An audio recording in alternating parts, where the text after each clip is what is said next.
Não pense isso. Seja bem-vindo, se inscreva no canal por gentileza. Vamos ao resumo da sua novela Terra Prometida de terça-feira, 6 de fevereiro de 2024. Samara pergunta para Aruna se ela não sabe como o sorriso dela a magoa e como ela está sofrendo. Aruna diz que não teve intenção de magoá-la e ela diz que ela é claro que não, pois ela é toda certinha.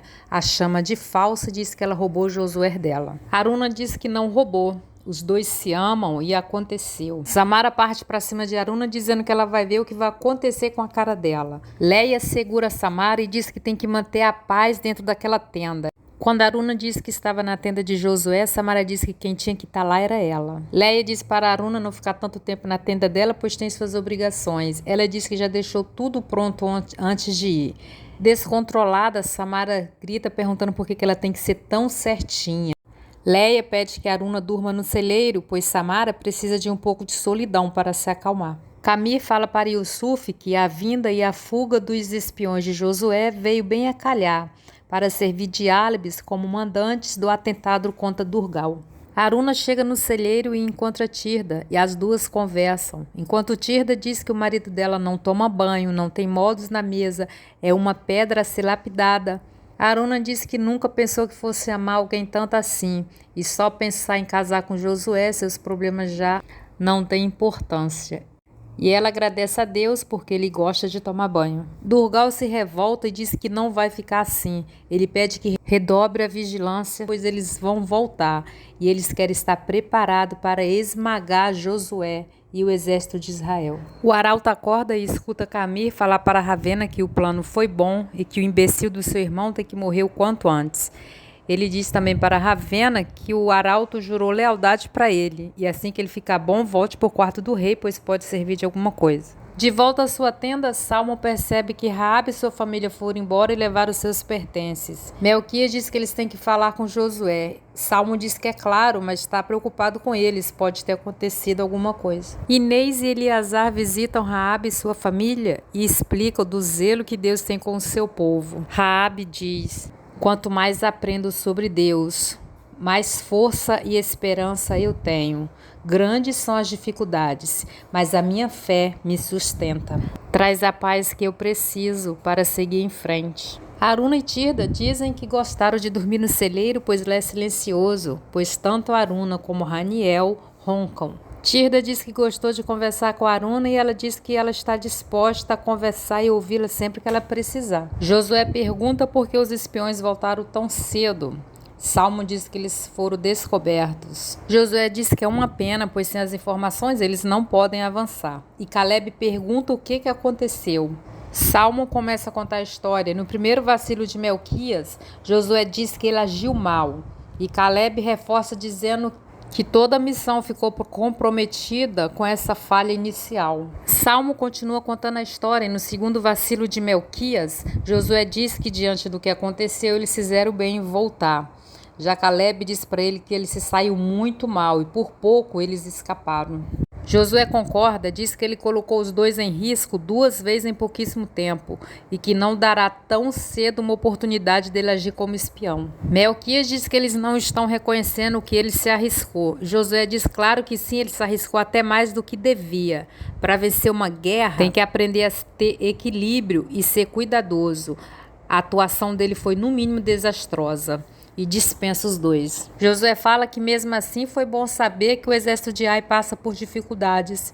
Caleb diz que não é o suficiente para eles avançarem. Eleazar pergunta se ele vai mandar novos espiões e Josué diz que sim, está pensando, mas tem que ter um plano, pois novos espiões vão ter mais dificuldade de entrarem na cidade. Na saída, Melquias disse para Salmo que não gostou dele ter culpado pelo fracasso da missão. Salmo diz que só contou o que aconteceu. E ele diz que não vai ficar assim. Salmo vai pagar ele mais cedo ou mais tarde. Melquias, enfurecido, diz para o seu pai e seu irmão que Salmo fez umas trapalhadas e eles voltaram cedo e ele ainda botou a culpa nele na frente de todos. Ele jura vingança a Salmo. Gibá se oferece para ajudar e Acã diz que não é só ele. Todos os soberbos ainda vão aprender a respeitá-los. Durgal diz para o arauto que foram os hebreus que tentaram matá-lo e que ele agora vai ser o provador oficial de suas comidas. Arauto manda ele ficar de olho aberto e pergunta: será que ele não tem mais inimigos? Lila conta que estava de castigo e Salmo se irrita com Jéssica.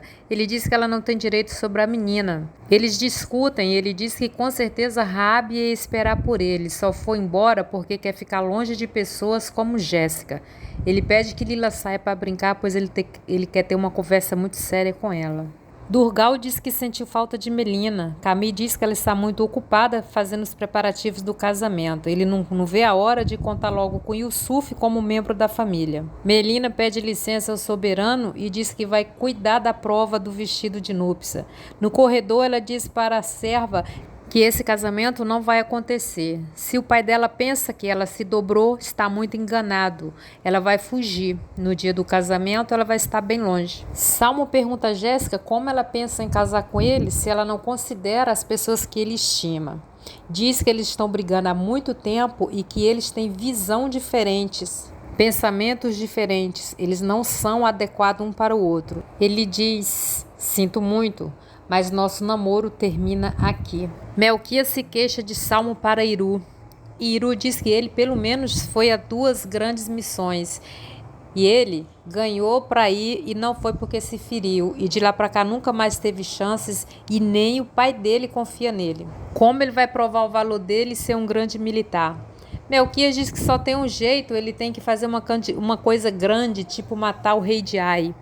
Ele gosta da ideia e diz que vai pensar a respeito. Camille e Durgal resolvem mandar espiões para os hebreus provar do próprio veneno. Yusuf diz que ele faz questão de ir com outros soldados. Temá e Isaac falam para Nisiá que seu pai quer namorar com ela. Ela pede para ficar sós com ele e pergunta para Pedael se é verdade. Ele diz que é verdade, há muito tempo está sozinho.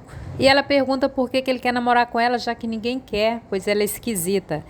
Ele diz que ela tem uma beleza que ninguém vê. Pergunta se ela aceita seu pedido. Ela diz que seu pai está olhando, mas ela vai pensar. Noemi pede para Iru pegar lenha. Ele diz que ele é um soldado, mas é só para isso que ele serve. Que ele tem que fazer alguma coisa grandiosa para impressionar seu pai. Axia diz para ele pegar o gigante que ronda o acampamento. Ele diz que não é a má ideia, mas está pensando em uma coisa melhor ainda. Se der certo, a guerra de Ai termina antes mesmo de começar. Yusuf se veste de hebreu para se infiltrar no acampamento, mas pede que Melina dê um beijo nele antes de ir. Ela o beija e ele sai. Ravena chega para ela e diz que está mais do que na hora. Ela pergunta a hora de quê e Ravena diz de se conformar. O general Yusuf será seu marido muito em breve, quer você queira ou não.